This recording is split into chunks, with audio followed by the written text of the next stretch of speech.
chính lại ấy ho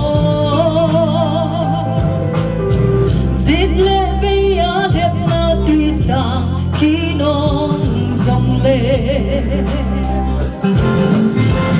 ý ta sân nấu dung đi Krista a u de amman tuy biết chung na ấy lệ sang dinh de đây kouvin cái man na đón cú đinh đinh thiếu pha sim dòng nấu bên cạnh đê hôm nay xin cái man ngọt trôi sáng xin na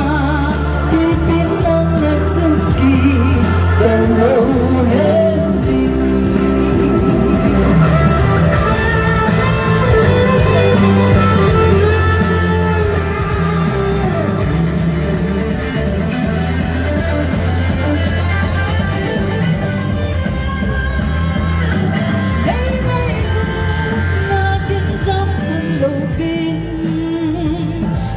sân na khao bóng chung sinh hình ta gặp mình na gặp thiếp mà kunin na ở gian ca hùng khi lời ba cài đầy na sáng ngời đầy kouvin cái man na tôn buồn hình tình thiếu pha sim dầu lâu